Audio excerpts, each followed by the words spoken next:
Scott Nichols always led the Coventry Bees from the front, guiding them to 2 Elite League titles in 3 years. The off-season has seen the talismanic captain move south to the Eastbourne Eagles.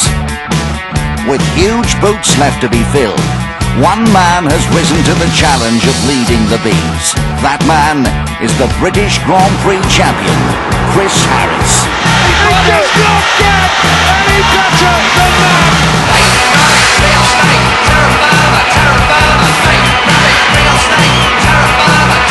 Scotty Nichols, the golden boy of Great Britain! Chris Harris has got on the inside! The Coventry Bees versus the Eastbourne Eagles, where Britain's finest go head-to-head. Welcome once again to a brand new season of Speedway on Sky Sports. 2008 could be one of the most wide open in years. Changes of the rules, new look teams and the prospect of 8 months of wheel-to-wheel racing once again, and it all starts tonight with what better prospect than this? The champions, the Coventry Bees, up against the all-new look Eastbourne Eagles, live here from Brandon Stadium.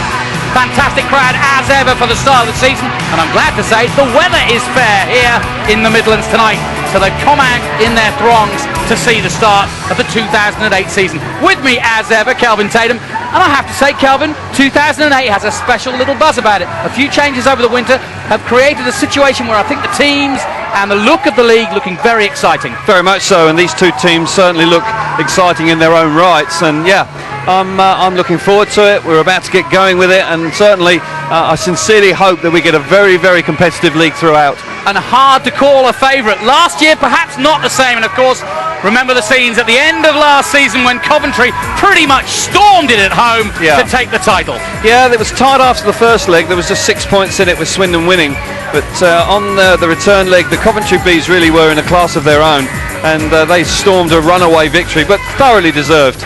Terrific form throughout the season, and they fully deserved to win the championship last year. A little bit harder to call this year, isn't it? Yeah, there's probably 5 teams that look pretty competitive on paper, but you're right, we've seen some shocks with Ipswich winning at Lakeside, who are one of the favourites, and there's no doubt that with Scott Nichols in the Eastbourne Eagles setup, he's going to lead from the front and could inspire them to big things this year.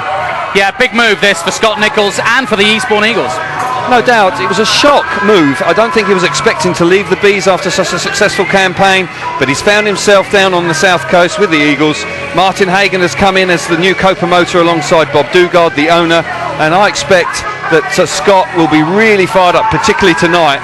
To see him back here going head-to-head with Chris Harris is going to be something special. It's going to be interesting to see how the crowd respond to him, and certainly reading the preview in Speedway Star, most of it in terms of the Coventry Bees was talking about the loss of Scott Nichols.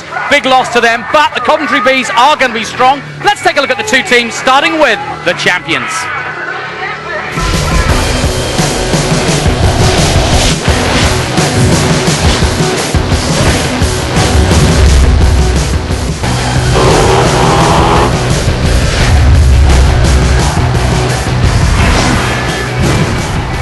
Coventry Bees look like this. Rory Schlein, he remains at the team at number 1.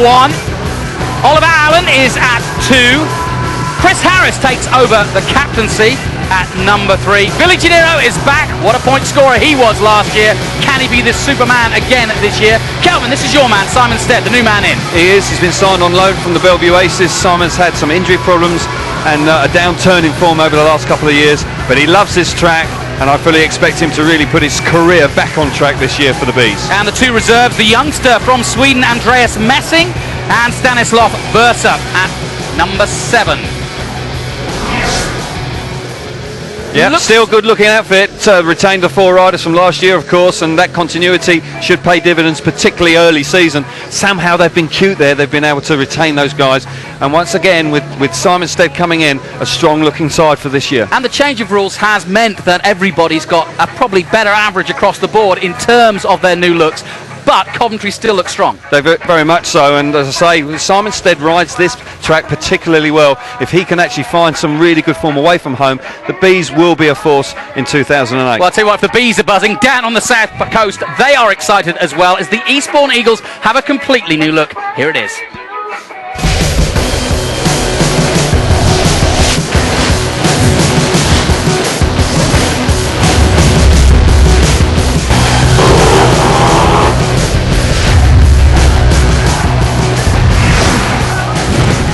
And the Eastbourne Eagles look like this. As we said, Scott Nicholls moves to number 1 for them.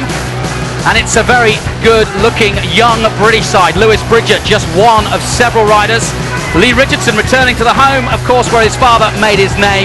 Lee comes into this team and rejoins Scott Nicholls. This could almost be the Great Britain side. Not Cameron Woodward, though. He's the Aussie, and he's coming on strong as well. But another English youngster, a big night for him tonight. Edward Kennett, got to be. Yeah, he makes up the quartet of British riders, exciting British riders.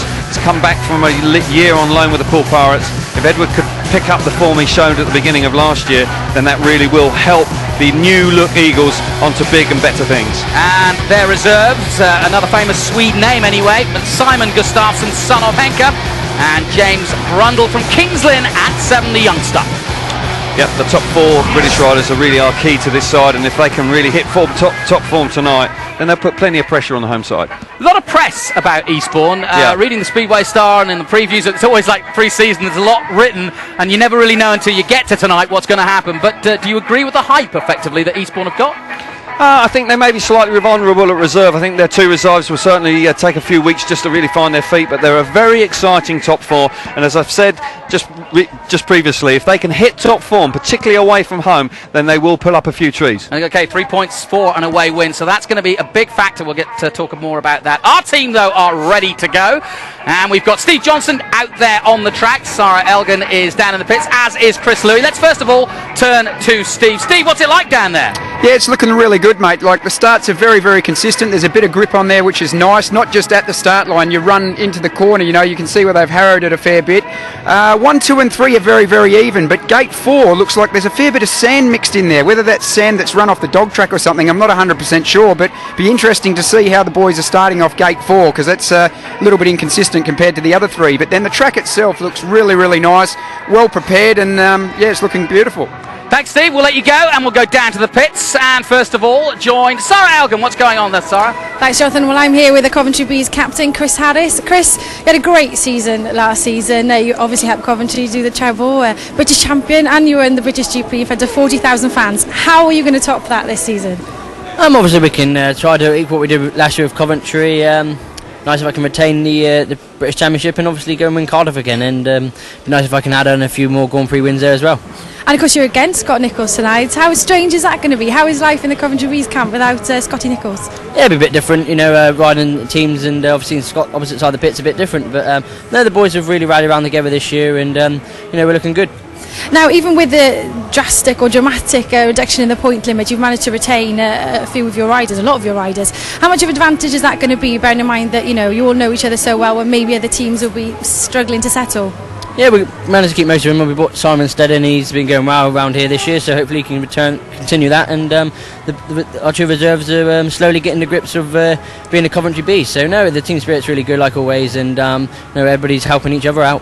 Cheers, thanks Chris, all the best tonight. Cheers. Thanks, Sarah. We'll be getting plenty from the pits tonight, because we've got 2 of them in there, and Chris Louis is the other. Chris, over to you. Thanks, Jonathan. Yeah, down here with new Eagles captain Lee Richardson. Lee, obviously a quick return to Brandon after the disappointment really of the playoff final last year, and a chance to put that disappointment behind you. Yeah, of course, obviously it was disappointing for Swindon in general, and they lost 3 finals here altogether, so it's not the best of years, but yeah, it's nice to be back, and hopefully we can do some damage here today. Talking of damage, that last meeting here at Brandon in the playoff final, we saw that you re-aggravated a groin injury. You've had an operation in the winter on that.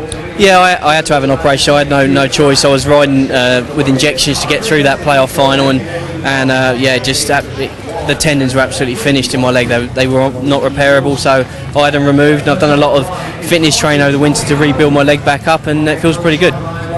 Thanks a lot, Lee. Good luck tonight. Back to Kelvin and Jonathan. Thanks, Chris. And we forget sometimes that riders ride with injuries. You did so for many years, and you know exactly what he's talking about.